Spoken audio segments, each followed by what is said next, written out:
안녕하세요, 플라아트입니다. 오랜만에 마감재 리뷰를 하나 해볼까 하는데요, 이런 미니카 상품 같은 데서 느껴지는 두꺼운 유광 코팅이 있죠. 이 일렉기타 모형에다가 이렇게 유광 코팅을 한 건데요, 이거는 이제 3D 프린터로 만든 거고 작업 과정은 뒤쪽에 요약하겠습니다.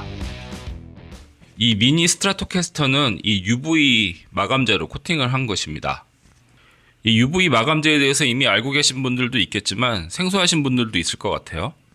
이런 뭐 수성 아크릴 마감재도 있고 뭐 라카 클리어도 있고, 모형하시는 분들은 뭐 이런 여러 가지 마감재들을 많이 쓰실 텐데요. 자동차 모형 하시는 분들이 두껍게 클리어 많이 올리시는 거는 이 우레탄이죠. 우레탄. 이제 우레탄은 도막도 두껍고 광도 잘 나서 좋은데, 사용하려면 우레탄 도료랑 경화제를 섞어야지만 딱딱하게 굳죠. 그리고 이제 에어스프레이 하려면은 또 전용 씬너 써야 되고요. 그래서 요렇게 이제 세 가지 섞어서 써야 되고, 건조 시간이 좀 길잖아요. 제가 이번 영상에서 소개시켜 드리려고 하는 거는 이 UV 마감재인데요. 이 UV 마감재는 이제 에어스프레이 하려면은 UV 마감재랑 이 희석제를 대충 한 5대5 정도 섞으셔서 에어브러시에서 도색을 하고, 이제 보통 자연경화가 아니고 UV 라이트를 쏩니다. 일반 도료는 자연경화를 시켜서 굳히지만 이 UV 도료는 UV 라이트에 반응을 해서 바로 건조가 되는 거죠.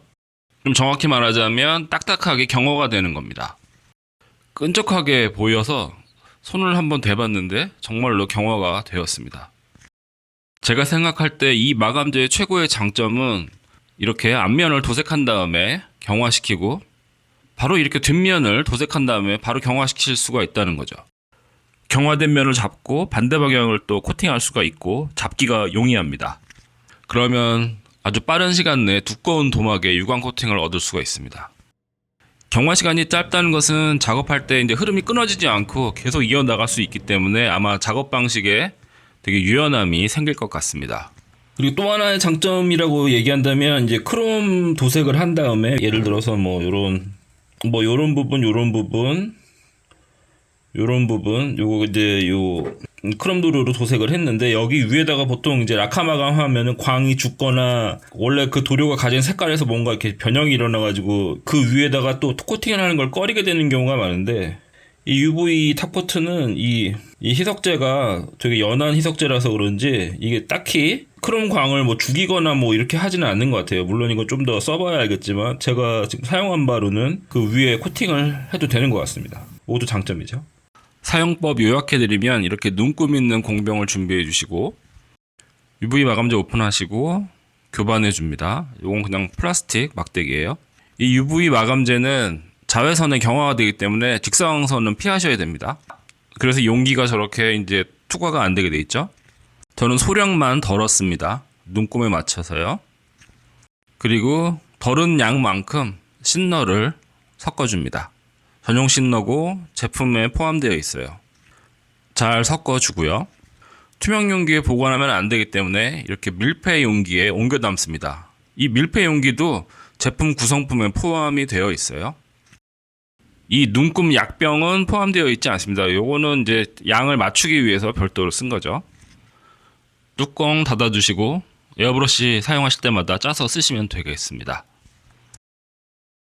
이 차폐 공병, 마감재, 희석재 이렇게 세 개가 한 세트 구성으로 되어 있더라고요. 요 광고 아니고, 요거 아마 써보시고 싶으신 분들은 제가 더보기란에 링크 남겨놓을 테니까 관심 있으신 분들은 한번 써보세요. 요 도료가 피플칼라라는 이게 국산 업체입니다. 그래서 저는 이렇게 국산 업체들이 이렇게 도료 만들어주고 있는 것에 대해서 아주 뭐 IPP를 비롯해서 요 피플칼라도 그렇고 뭐 고마움을 느끼고 있어요. 이 UV 도료는 마감재만 있는 게 아니고 이렇게 실제 UV 도료도 있습니다. 요거는 도색한 다음에 UV 광선으로, UV 라이트로 바로 이제 굳혀서 사용하는 것인데, 지금 제가 한 번 정도만 도색해봐가지고 좀 더 써봐야 뭐 소개를 하든지 할 수 있겠죠. 뭐 어쨌든 UV 도료도 있습니다. 요런 타입도 있는데 뭐 붓도색을 한 다음에 UV 라이트로 굳히셔도 상관은 없는 거예요. 이 일렉기타 작업 과정 요약하면서 마무리하겠습니다. 오랜만에 레진 3D 프린팅 했고요. 포톤 M5S 사용했습니다. 알콜로 세척 중입니다. 레진 출력물은 세척이 정말 중요합니다. 이거 세척 제대로 안 하면 나중에 다 깨지거든요.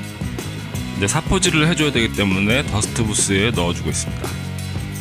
서포터가 붙어있던 흔적들을 갈아내고 있는데 레진은 잘 갈려서 다듬기가 좀 편합니다. 사포질도 어느 정도 해주고요.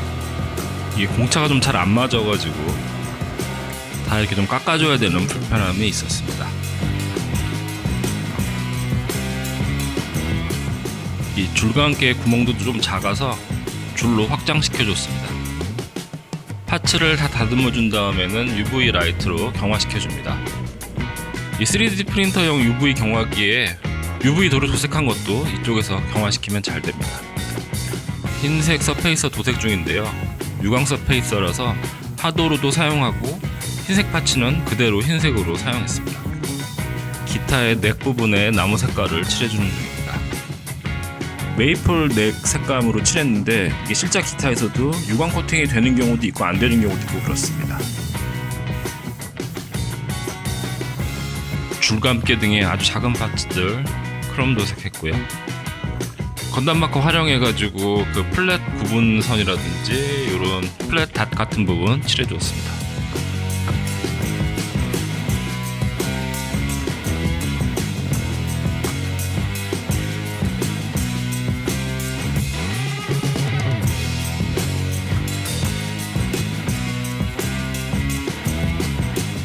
톤 노브 붙여주는 중입니다. 브릿지도 붙여주고 4분의 1인치 코드 연결하는 부분 붙여줬습니다. 이 기타 모델링 파일 다운받으실 링크도 더보기란에 남겨두도록 하겠습니다. FDM 프린터용 모델링이라서 약간 생략된 부분이 있긴 한데 작게 만들면 그래도 예쁘게 잘 나오는 것 같습니다. 이 줄감개를 머신헤드라고 하는데 이게 공차가 좀 잘 안 맞아서 쏙 들어가진 않는데 뭐 작게 보이는 부분이라 이 정도로 넘어갑니다. 이제 UV 탑커터로 코팅을 해줍니다. 바닥면에 먼지가 많아가지고 이게 좀 먼지가 들러붙어서 이 다음부터는 들고 코팅을 했습니다. 경화 시간이 짧기 때문에 경화가 된 면을 붙잡고 또 반대 방향을 코팅시킬 수 있어서 편리합니다. 휴대용 작은 UV 랜턴으로 이렇게 경화시킬 수도 있지만 이렇게 경화기를 사용하면 넓은 면을 빨리빨리 경화시킬 수가 있습니다. 지금 제가 정확한 경화 시간은 모르기 때문에 말씀을 못 드리는데 지촉 경화는 3분 안에 되는 것 같은데요. 안전하게 완전 경화를 시키려면 그거는 아직까지 제가 잘 모르겠습니다. 저는 한 50분 정도 경화기에서 돌려주긴 했습니다. 이 부분은 뭐 참고 정도만 해주시고요. 네, 이번 영상에서는 UV 탑코터를 소개해드렸습니다. 가격도 꽤 가성비가 괜찮아서 뭐 사용해보고 싶으신 분들은 한번 찾아보시면 좋을 것 같습니다. 시청해주셔서 대단히 감사합니다.